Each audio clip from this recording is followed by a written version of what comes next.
Masa kejayaan Kerajaan Samudera Pasai.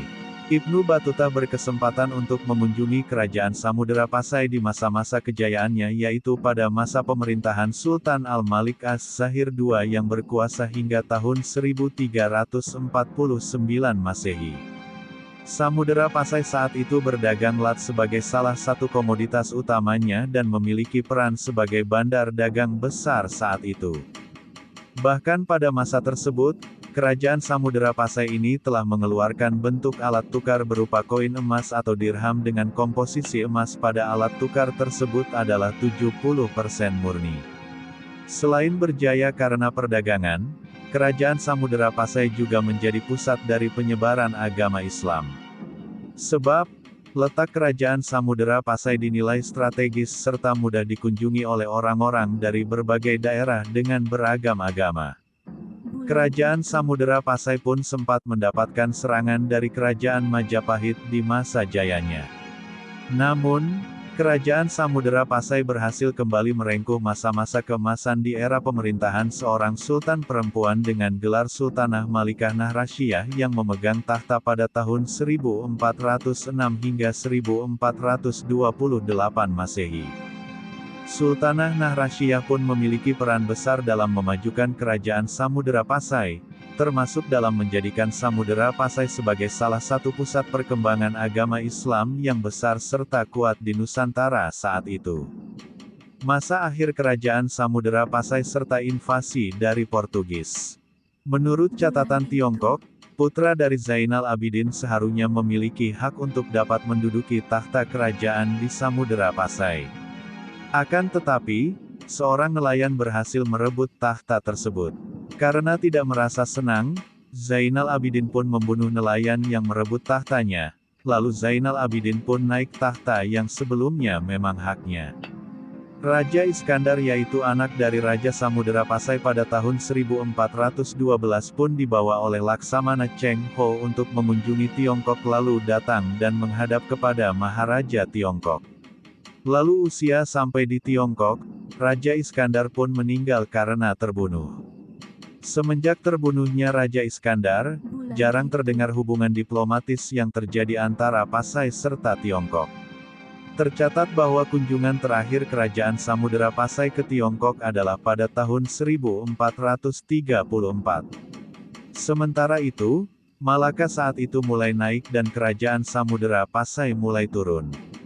Pelabuhan di Pasai secara perlahan pun berangsur-angsur mulai sepi dan pantainya mulai dangkal. Sehingga, banyak kapal yang memilih untuk melabuhkan kapalnya di Pelabuhan Malaka. Sejak saat itu, pusat kegiatan Islam yang mulanya berada di Pasai pun berpindah ke Malaka. Selain itu, banyak pula warga yang berasal dari Samudera Pasai memilih untuk meninggalkan kampung halamannya usai Portugis melakukan invasi dan menyerang Samudera Pasai pada tahun 1521. Lantas semakin banyak pula warga di Samudera Pasai yang pergi dan memilih merantau ke tanah Jawa, terutama merantau ke Jawa Timur dan menetap di sana, yaitu ke daerah pusat kekuasaan Majapahit. Salah satu warga asal Pasai yang datang ke Jawa bernama Fatelehan atau Fatahillah atau Syarif Hidayatullah. Ia memutuskan untuk pergi merantai ke Jawa sebab saat itu Kerajaan Samudera Pasai, yaitu negerinya, tengah diserang oleh Portugisi. Di Jawa, Fatahillah pun memutuskan untuk berkarir sebagai seorang panglima perang di Demak untuk mengalahkan Galuh serta Pajajaran. Hingga akhirnya Fatahillah sukses dan mendirikan kota Banten serta Cirebon. Relasi serta persaingan Kerajaan Samudera Pasai. Kerajaan Samudera Pasai kembali bangkit di era pemerintahan Sultan Zain al-Abidin Malik As-Zahir pada tahun 1383 yang memerintah hingga tahun 1405. Menurut kronik Tiongkok, Sultan Zain pun berhasil dikenal dengan nama Zainul Api Tingki dan disebutkan bahwa ia tewas di tangan Raja Nakur. Lalu, pemerintahan dari Kerajaan Samudera Pasai pun dilanjutkan oleh istrinya, yaitu Sultanah Nahrasyiyah yang berhasil pula membawa Kerajaan Samudera Pasai dalam kejayaan dan masa keemasan. Pada tahun 1405, 1408 serta tahun 1412 Laksamana Cheng Ho mengunjungi Pasai dengan membawa armada sekitar 208 kapal. Menurut sumber, perjalanan yang dilakukan oleh Cheng Ho pun dicatat oleh para pembantu Ngani bernama Ma Huan serta Fei Xin. Secara geografis, Kerajaan Samudera Pasai dideskripsikan memiliki batas wilayah dengan pegunungan-pegunungan tinggi yang berada di sebelah selatan dan timur Pasai, serta apabila terus mengarah ke timur, maka Pasai berbatasan dengan dua kerajaan yaitu Kerajaan Nakur serta Kerajaan Lait. Sedangkan apabila terus mengarah ke barat maka akan berjumpa dengan Kerajaan Lambri atau Lamuri yang disebutkan bahwa jarak dari Pasai ke kerajaan tersebut adalah 3 hari 3 malam. Dengan perbatasan antara Pasai dan wilayah-wilayah kerajaan tersebut, Kerajaan Samudera Pasai pun memiliki persaingan dengan daerah perbatasannya. Sementara itu, Pasai juga memiliki relasi dengan Tiongkok yang hubungannya diperkuat dengan hubungan para raja atau bangsawan Pasai dengan Laksamana Cheng Ho yang saat itu sering mengunjungi Pasai bersama dengan pasukan armadanya. Pemerintahan Kerajaan Samudera Pasai. Kerajaan Samudera Pasai memiliki pusat pemerintahan yang berada di antara Krueng Jambu Ayai atau Sungai Jambu Air dengan Krueng Pasai atau Sungai Pasai di Aceh Utara. Menurut catatan Cari Ibnu Battuta, disebutkan bahwa Kerajaan Samudera Pasai saat itu tidak memiliki benteng pertahanan dari batu, akan tetapi telah memagari kota-kotanya dengan kayu yang memiliki jarak beberapa km dari pelabuhannya. Pada kawasan pusat pemerintahan tersebut, kerajaan ini pun memiliki masjid, pasar serta dilalui oleh sungai air tawar yang bermuara ke laut.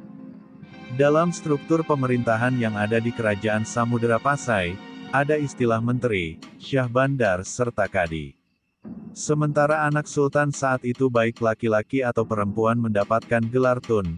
Gelar ini juga diberikan kepada beberapa petinggi kerajaan di Samudera Pasai.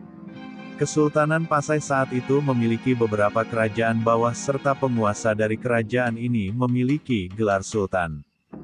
Pada era pemerintahan Sultan Muhammad Malik Az-Zahir, Kerajaan Perlak juga menjadi bagian dari kedaulatan Pasai. Lalu, Sultan Muhammad Malik Az-Zahir pun menempatkan salah seorang anaknya yang bernama Sultan Mansur di Samudera. Namun, pada masa pemerintahan Sultan Ahmad Malik Az-Zahir, kawasan Samudera saat itu telah menjadi satu kesatuan dengan nama Samudera Pasai yang memiliki pusat pemerintahan tetap yaitu di Pasai. Pada masa pemerintahan Sultan Zain al-Abidin Malik Az-Zahir, Kerajaan Pedir atau Kerajaan Lait disebutkan menjadi salah satu kerajaan bawahan dari Pasai. Sementara itu, Pasai saat itu juga memiliki hubungan yang cukup buruk dengan Kerajaan Nakur, yaitu kerajaan yang berada di dekat perbatasan wilayah Pasai. Hubungan buruk antara dua kerajaan tersebut diperparah dengan Kerajaan Nakur yang menyerang Pasai dan mengakibatkan Sultan Pasai akhirnya terbunuh. Perekonomian Kerajaan Samudera Pasai.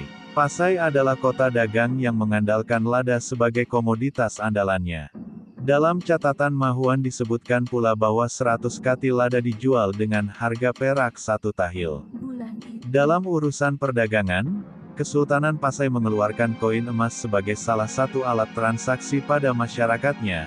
Mata uang ini juga disebut dirham atau dirham yang komposisinya terbuat dari 70% emas murni dengan berat alat tukar tersebut 0,60 gram dan dengan diameter 10 mm serta mutu 17 karat. Sementara itu, masyarakat di Pasai umumnya juga menanam padi di ladang. Padi tersebut dapat dipanen 2 kali setahun. Selain padi, para masyarakat di Pasai juga memiliki sapi perah untuk menghasilkan kerju.